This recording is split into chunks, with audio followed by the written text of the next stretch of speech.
எவ்வளவு பெரிய சைக்கோ ஜோம்பிகள் கூட்டம் பாருங்க. இதை பார்த்து ஏன் ஜோம்பிகள் தற்குறிகள் மத்தவங்க சொல்றான். ஆனா இப்படி எந்த கட்சியும் பேச மாட்டானே. ஏடிஎம்கே, திமுக, பாமக, பாஜக, காங்கிரஸ் எவனாவது நாங்க ஜெயிப்போம், எங்கள் வெற்றியை இவர்கள் பறித்து விட்டார்கள், பணத்தை கொண்டு அடித்து விட்டார்கள், இப்படித்தான் பேட்டி கொடுப்பான். செத்துட்டியா, இனி நாங்க செத்து போயிடுவோம், எங்களுக்கு நீ ஜெயிச்சிட்டியா, என் புருஷனை கொண்டுருவேன், நீ பண்ணிட்டுனா என் பிள்ளைய வயிற்றுல இருக்க பிள்ளைய கரைச்சிருவேன். இப்படி பேசுற பைத்தியக்காரங்கள ஜோம்பிகளை பாத்தீங்களா? இது நடக்கு. மே 4ஆம் தேதி எனக்கு ரொம்ப பயமா இருக்குங்க. சின்ன பிள்ளைங்க எல்லாம் ஸ்டாலின் இவர் யாரு ஆட்சிக்கு வந்திருக்கான்னு கேட்டா விஜய் வரல அப்படின்னு தெரிஞ்சா தற்கொலை பண்ணிக்க கூடாது, ஏதோ தூண்டி இந்த மாதிரி வீடியோக்கெல்லாம் பார்க்கவே பயமா இருக்கு. என்ன நடந்திருக்கும் சொல்லவே எனக்கு ஒரு மாதிரி பதட்டமா இருக்கு. மே 4ஆம் தேதி ரிசல்ட் வருதுன்னா இன்னொரு பக்கம் வேற எதுவும் நடந்துடக்கூடாது. ஏன்னா விஜய்க்கு ஓட்டு போடுற பல பேரு, ஓட்டு உரிமை இல்லாத பலர் என்ன நினைச்சிட்டு இருக்காங்க, விஜய் மட்டும் ஜெயிச்சா சிஎம் ஆயிரலாம் நினைச்சிட்டு இருக்காங்க. இன்னொன்னு ஏதோ 15% ஓட்டு வந்துருச்சுன்னு டிவில வந்துச்சுன்னா 15% வந்துருச்சா அப்ப விஜய் ஆனாதான் சிஎம் நினைச்சிட்டு இருக்க போறாங்க. விஜய் சிஎம் ஆயிடுவாருன்னு நினைச்சிட்டு இருக்காங்க.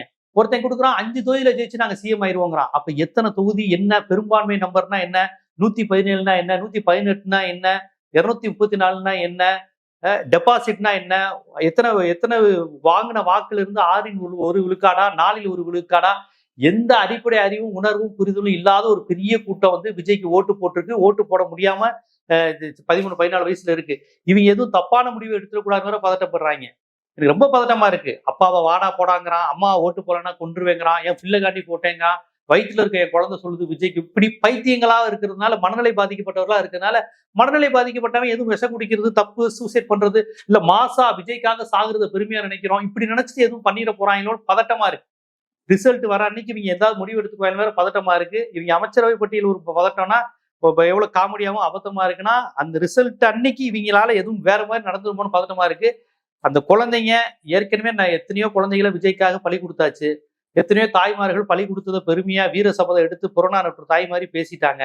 இனி அன்னைக்கும் பலி கொடுத்துட்டு விஜய்க்காக என் குழந்தை செத்து போச்சுன்னு சொல்லி பேட்டி கொடுத்துருவாங்களோடு எனக்கு உண்மையிலே ரொம்ப பதட்டமா இருக்குங்க. ரொம்ப மனசே ரொம்ப கஷ்டமா இருக்கு. என்ன நடக்க போகுது என்னன்னு.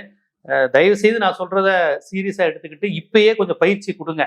தேர்தல் தோல்வி வெற்றினா என்ன, எலெக்ஷனா என்னன்னு கொஞ்சம் விஜய், உங்க வீட்டுல அணில் விஜய் ரசிகர்களுக்கு இவரா விஜய்க்கு ஓட்டு போட்டவே இருந்தா, ஏமா என்ன வேணா நடக்கட்டுமா, உங்க தலைவர் விஜயே ஜெயிக்கட்டும், ஒருவேளை ஜெயிக்காம போனாலும் ஒண்ணும் இல்ல, எந்த முடிவும் எடுத்துக்காதீங்கன்னு அந்த பிள்ளைகளுக்கு, அந்த குழந்தைகளுக்கு, அந்த பசங்களுக்கு உட்கார்ந்து சொல்லுங்க. வேற வழி இல்லை. இந்த பிள்ளைகளை நம்ம அரசியல் படுத்தாம விட்டுட்டோம். கடைசியில அதுக்கு இப்படி ஒரு கூட்டமா ஜோம்பி கூட்டமா வந்திருக்கு. இந்த ஜோம்பிகள் தண்ணியும் கடிச்சிட்டு செத்து போயிடும், அம்மா அப்பாவையும் கூட இருக்கவங்களையும் கடிச்சிட்டு கொலை பண்ணக்கூடிய ரொம்ப ஆபத்தான சூழல் வளர்ந்துகிட்டு இருக்கு.